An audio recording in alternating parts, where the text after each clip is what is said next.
Bismillahirrahmanirrahim. Assalamualaikum warahmatullahi wabarakatuh. Kembali lagi dengan saya Ari Aryana.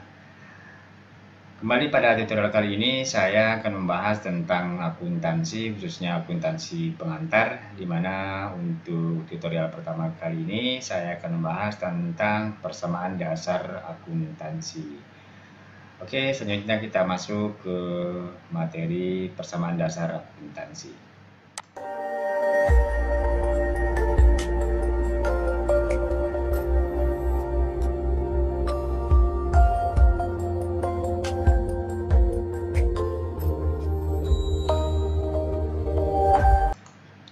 Mengapa perlu kita belajar persamaan dasar akuntansi? Karena persamaan dasar akuntansi merupakan dasar untuk melangkah ke dalam siklus akuntansi. Artinya, teman-teman, sebelum kita masuk ke dalam siklus akuntansi seperti jurnal, laporan, dan lain-lain sebagainya, perlu penting sekali kita mempelajari dulu dasar-dasar akuntansi atau dasar persamaan akuntansinya.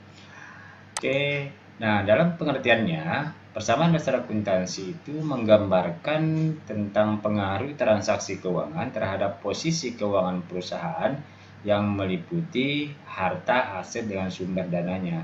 Artinya, dalam persamaan akuntansi, kita harus mengetahui posisi keuangan perusahaan yang meliputi harta atau asetnya dengan sumber dananya. Oke, sebagai contoh misalkan kita akan mendirikan suatu perusahaan yang baru, tentu kita harus mengetahui perusahaan itu punya apa-apa saja, lalu sumber dananya dari mana. Sebagai contoh misalkan ada modal awal atau kas sebesar 100 juta, lalu hal ini misalkan berupa kas 100 juta, lalu sumber dananya dari mana? Sumber dananya dari pemilik perusahaan sebesar 100 juta. Jadi kita sudah mengetahui bahwa ada modal awal berupa kas 100 juta rupiah, sumber dananya dari pemilik perusahaan. Lalu selanjutnya misalkan perusahaan membeli kendaraan, aset berupa kendaraan senilai 200 juta rupiah. Nah, sumber dananya dari pembelian ini dari mana? Yang pertama, dari pemilik perusahaan sebesar 50 juta dan dari dealer utang ke dealer sebesar 200 juta. Artinya, teman-teman, ini pembelian kendaraan dilakukan dengan dua cara. Pembeli membeli secara kredit maupun juga dibayar secara tunai. Artinya, dari harga 250 juta ini, perusahaan membayar uang tunai sebesar 50 juta rupiah. Ini dari pemilik perusahaan. Sedangkan 200 jutanya adalah utang ke dealer. Artinya perusahaan mempunyai utang ke dealer sebesar 200 juta rupiah. Selanjutnya, perusahaan membeli peralatan sebesar 10 juta rupiah. Misalkan satu unit komputer sebesar 10 juta rupiah. Ini utang ke toko mawar. Artinya sumber dananya dari toko mawar. Artinya ini perusahaan kembali berhutang kepada toko mawar senilai sebesar 10 juta rupiah. Jadi teman-teman, contoh perusahaan ini harus kita tahu asetnya dari mana dan sumbernya dananya dari mana. Nah teman-teman, kalau kita jumlahkan ini 100 juta tambah 10 juta tambah 10 juta sama dengan 360 juta. Nah, di sini juga sama dengan 360 juta rupiah. Artinya apa? Antara aset dan kewajiban dan ekuitasnya harus sama. Jadi, modal awal berupa kas dan kendaraan dan peralatan ini disebut dengan harta atau aset perusahaan. Lalu 100 juta dari uang tunai pemilik perusahaan dan dari pembelian sebesar 50 juta ini disebut dengan modal atau ekuitas. Nah, teman-teman, pada dasarnya semua uang dari pemilik perusahaan itu disebut modal atau ekuitas. Selanjutnya, hutang ke dealer dan ke toko mawar ini disebut dengan hutang atau kewajiban. Hutang ini akan dibayarkan pada waktu-waktu tertentu. Oke, nah teman-teman, setelah kita melihat dari contoh di atas tadi, maka dapat kita rumuskan rumus dasar akuntansi adalah harta sama dengan hutang tambah modal, atau aset sama dengan kewajiban tambah ekuitas. Harta disebut dengan aset, hutang disebut dengan kewajiban, dan modal disebut dengan ekuitas. Aset juga disebut sebagai aktiva dan kewajiban tambah ekuitas disebut dengan pasifa. Nah, teman-teman, di sini kalau kita melihat rumus dasar akuntansi ini, harta sama dengan hutang tambah modal. Artinya, jika hartanya senilai 10 juta rupiah, maka hutang tambah modal harus senilai juga sebesar 10 juta. Artinya, pada posisi harta harus sama jumlahnya hutang tambah modal. Oke, selanjutnya teman-teman kita akan membahas tentang unsur-unsur persamaan dasar akuntansi. Yang pertama adalah harta, aset, atau aktiva. Apa sih harta atau aset itu? Harta adalah semua yang dimiliki perusahaan yang dapat dinilai dengan uang. Contohnya misalkan peralatan seperti komputer, meja, lalu ada mobil, lalu ada bangunan. Selanjutnya, harta atau aset itu dibagi menjadi 3. Yang pertama adalah aset lancar, dan yang kedua aset tetap, dan yang ketiga aset tak berwujud. Aset lancar adalah harta yang habis pakai atau umur ekonomisnya kurang dari 1 tahun. Nah, teman-teman, semua harta yang dimiliki oleh perusahaan yang masa manfaatnya atau umur ekonomisnya kurang dari 1 tahun, maka disebut dengan aset lancar. Contohnya misalkan uang tunai. Selanjutnya adalah aset tetap. Aset tetap adalah kebalikan daripada aset lancar. Aset tetap adalah harta yang tidak habis pakai atau umur ekonomisnya lebih dari 1 tahun. Misalkan gedung dan bangunan, atau komputer, peralatan, laptop, dan lain sebagainya. Intinya, masa manfaatnya itu lebih dari 1 tahun. Lalu yang ketiga adalah aset tak berwujud. Aset tak berwujud adalah harta non-moneter yang tanpa wujud fisik. Contohnya misalkan hak cipta disebut juga sebagai aset tak berwujud. Nah, teman-teman, di sini dapat kita bedakan mana aset lancar, mana aset tetap, dan mana aset tak berwujud. Intinya teman-teman, bahwa aset lancar itu yang masa manfaatnya kurang dari 1 tahun. Misalkan kayak contoh persediaan, uang tunai, piutang itu kurang dari 1 tahun. Oke teman-teman, selanjutnya kita masuk ke akun-akun aktiva. Nah, akun-akun aktiva apa saja sih? Yang pertama adalah kas. Apa sih yang dimaksud dengan kas? Kas atau uang tunai artinya tunai atau dibayar secara langsung tanpa berutang. Namun, kas juga memiliki arti yang lebih luas lagi dalam akuntansi. Dalam akuntansi, kas merupakan salah satu kelompok aset yang sifatnya paling liquid. Nah, teman-teman, kas ini biasanya ada di setiap perusahaan. Artinya, di setiap perusahaan itu pasti mempunyai kas. Lalu juga ada misalkan kas di bank, artinya setiap perusahaan itu akun kas selalu pasti ada. Lalu yang kedua adalah piutang. Piutang merupakan salah satu unsur dari aktiva lancar dalam perusahaan yang timbul akibat adanya penjualan barang atau jasa. Nah, teman-teman, piutang ini kebalikan daripada piutang itu biasa muncul akibat dari penjualan barang atau jasa. Misalkan contohnya kita menjual barang kepada konsumen, namun konsumen itu belum membayar secara tunai, artinya kita punya piutang kepada konsumen. Selanjutnya persediaan. Nah, persediaan ini adalah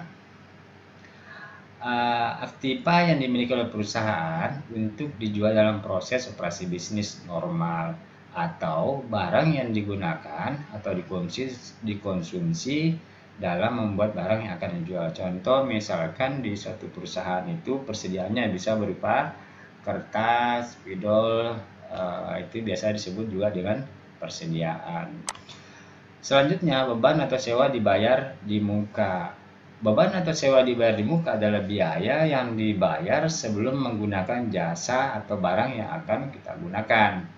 Nah, beban sewa dibayar di muka ini, contoh misalkan kita mau menyewa sebuah gedung untuk kegiatan usaha kita, namun pada awal perjanjian, pada awal kita menempati, kita sudah membayar misalkan selama 5 tahun. Nah, itu bisa dianggap sebagai sewa dibayar di muka. Artinya kita belum menggunakan, namun kita sudah menggunakan uang tunai untuk melakukan sewa. Selanjutnya adalah perlengkapan. Perlengkapan dalam dunia akuntansi merupakan barang-barang yang dimiliki oleh perusahaan yang bersifat habis dipakai atau bisa juga dipakai berulang kali. Nah, contoh tadi seperti saya katakan bahwa perlengkapan itu bisa juga berupa barang-barang yang habis pakai, misalkan seperti kertas atau cartridge atau tinta yang artinya tidak sekali pakai namun bisa dipakai. Intinya masa manfaatnya kurang dari 1 tahun. Nah, lalu selanjutnya adalah peralatan. Nah, peralatan ini berbeda dengan perlengkapan. Seperti yang sudah dijelaskan sebelumnya, perlengkapan ini masuk ke dalam aset lancar, sedangkan peralatan masuk ke dalam aset tetap. Peralatan adalah barang-barang atau tempat digunakan perusahaan untuk mendukung pekerjaan. Peralatan itu biasanya umurnya lebih lama atau tahan lama jika dibandingkan dengan perlengkapan. Misalkan tadi komputer biasa manfaatnya atau biasa umur ekonominya selama 4 tahun. Meja, kursi masuk dalam kelompok peralatan. Selanjutnya gedung dan bangunan. Gedung dan bangunan ini adalah gedung atau bangunan yang dimiliki perusahaan yang dimaksudkan untuk menjalankan roda bisnis perusahaan. Artinya gedung dan bangunan, jikalau perusahaan mempunyai gedung atau tidak menyewa, maka tentu mempunyai aset yang namanya gedung. Biasanya perusahaan yang menyewa, maka asetnya tidak ada yang berupa gedung dan bangunan karena hanya sifatnya sewa. Selanjutnya tanah. Tanah merupakan aktiva tetap berwujud yang dalam kondisi siap pakai atau bisa disempurnakan terlebih dahulu sampai siap pakai dalam mendukung operasional. Biasanya ketika kita akan membangun gedung, biasanya pasti juga ada tanahnya. Artinya tanah yang dimiliki tempat berdirinya gedung tersebut masuk ke dalam aset perusahaan. Oke teman-teman, selanjutnya kita akan bahas tentang utang atau kewajiban atau liabilitas. Nah, apa sih utang itu? Utang atau kewajiban merupakan hutang perusahaan kepada pihak lain akibat kejadian transaksi di masa lampau yang harus dibayar dan tentu juga harus dilunasi. Hutang terbagi dalam 2 kelompok. Yang pertama ada kelompok hutang lancar dan yang kedua ada kelompok hutang jangka panjang. Yang pertama, hutang lancar adalah hutang atau kewajiban yang harus dibayar kurang dari 1 tahun. Nah, yang mana sih hutang lancar? Misalkan teman-teman kita membeli atau melakukan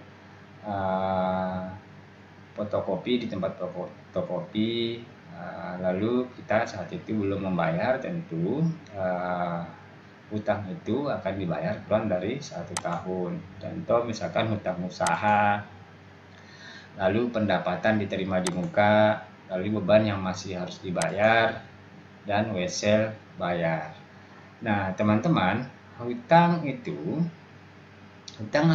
usaha adalah kewajiban yang harus segera dibayarkan dalam jangka waktu singkat muncul akibat dari transaksi non tunai.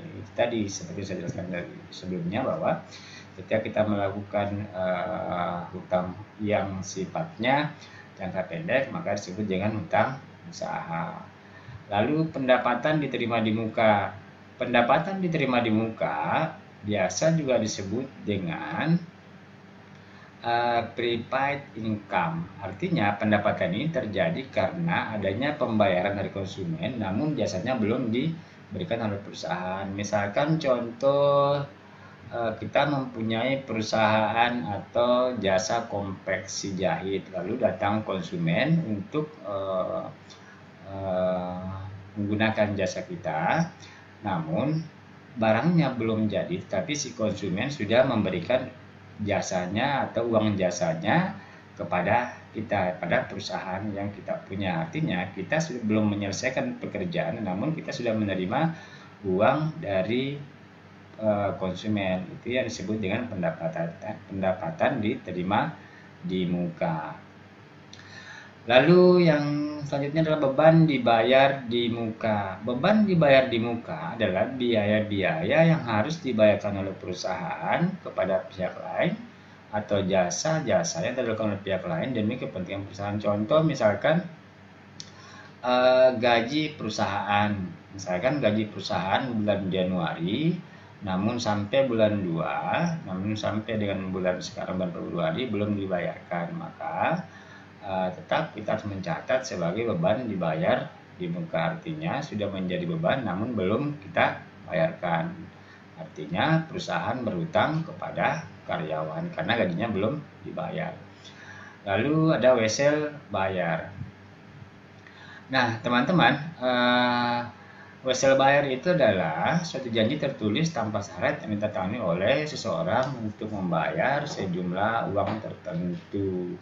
Artinya kapan saja, kapan bisa dalam jangka tertentu bisa kita bayarkan. Selanjutnya adalah utang jangka panjang. Utang jangka panjang adalah kewajiban yang harus dibayar lebih dari 1 tahun.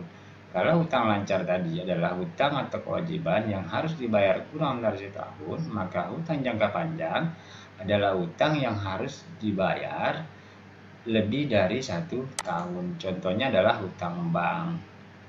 Hutang bank itu apa sih? Hutang bank itu adalah hutang yang timbul akibat adanya pinjaman yang diberikan oleh bank kepada perusahaan. Hutang tersebut akan dibayarkan pada masa tertentu sesuai dengan ketentuan dari pihak bank.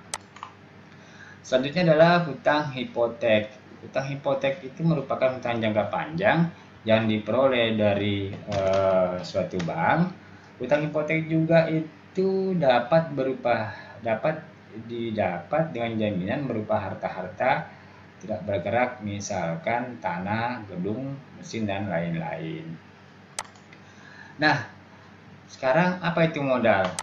Modal itu adalah ekuitas hak pemilik perusahaan atas kekayaan aset perusahaan. Akun-akun yang mempengaruhi, sekarang kita akan menjelaskan tentang akun-akun yang mempengaruhi modal dan ekuitas. Jadi sebelumnya kita sudah membahas tentang aset, lalu kita sudah membahas tentang kewajiban. Sekarang kita membahas tentang apa sih itu modal. Nah, akun-akun yang mempengaruhi modal atau ekuitas. Tentu modal ini akan bertambah dan juga akan berkurang. Yang pertama adalah pendapatan. Peningkatan akun pendapatan akan menambah modal. Peningkatan ekuitas pemilik yang diakibatkan oleh proses penjualan barang jasa atau kepada konsumen. Penjualan barang atau jasa kepada konsumen. Artinya ketika kita melakukan penjualan kepada konsumen, tentu akan menambah modal. Lalu yang kedua, beban. Nah, beban ini akan mengurangi modal. Artinya aset atau jasa. Beban itu adalah aset atau jasa yang digunakan dalam proses menghasilkan pendapatan. Yang ketiga adalah prepay. Jadi saya ulangi, prepay. Prepay itu adalah pengambilan uang perusahaan untuk keperluan pribadi pemilik perusahaan. Nah, ini juga prepay ini akan mengurangi modal, pemilik. Nah, prepay pengambilan uang perusahaan untuk keperluan pribadi pemilik perusahaan. Artinya semua pengambilan pemilik perusahaan dari uang perusahaan yang digunakan untuk kepentingan pribadinya, maka itu disebut dengan prepaid. Misalkan contoh, pemilik perusahaan mengambil uang tunai kepada perusahaan, lalu digunakan untuk membeli laptop untuk keperluan pribadinya, maka itu disebut dengan prepaid.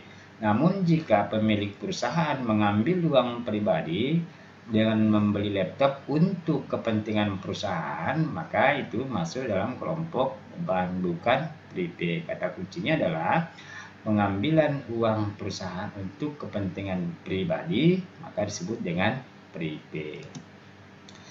Nah, sekarang selanjutnya kita akan masuk ke pengelompokan akun.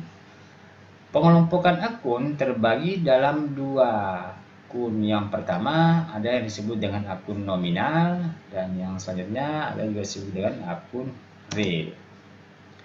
Akun nominal adalah aset, kewajiban, dan ekuitas. Jadi, akun-akun yang ada dalam aset, yang ada dalam kewajiban seperti tadi, misalkan kas, lalu piutang, persediaan, perlengkapan, peralatan, itu masuk dalam kelompok aset, maka itu disebut dengan akun nominal. Lalu misalkan kewajiban, ada hutang jangka panjang, ada hutang jangka pendek, itu disebut dengan juga akun nominal. Lalu ekuitas, modal pemilik perusahaan, itu disebut dengan akun nominal. Jadi semua akun yang terdapat pada aset dan kewajiban dan ekuitas ini itu disebut dengan akun nominal. Nah, selanjutnya akun real. Akun real itu ada dua. Yang pertama ada akun-akun yang berada pada pendapatan. Lalu yang kedua adalah beban. Contoh misalkan pendapatan jasa, maka masuk disebut dengan akun real. Beban gaji, beban bunga, beban perlengkapan, semua beban itu masuk dalam kelompok akun real. Nah, teman-teman, biasanya akun nominal ini dicatat dalam neraca. Makanya juga kadang-kadang akun nominal ini disebut dengan akun neraca. Jadi, semua akun-akun yang ada pada aset, kewajiban, dan ekuitas itu dicatat ke dalam neraca. Selanjutnya, akun real biasa juga disebut dengan akun laba rugi, karena semua pendapatan dan beban ini dicatat ke dalam laporan laba rugi. Nah, oke teman-teman, itulah pembahasan kita tentang persamaan dasar akuntansi. Insya Allah selanjutnya kita akan membahas pada pertemuan selanjutnya. Let's sing a song full of hope, full of pain. Why don't you sing along, my friend? For it's our last refrain. Forever young, ever strong, ever brave. Sekian dan terima kasih. Semoga materi ini atau tutorial ini dapat bermanfaat. Jangan lupa di like dan di subscribe serta dibagikan agar video ini dapat bermanfaat. Sekian, assalamualaikum warahmatullahi wabarakatuh.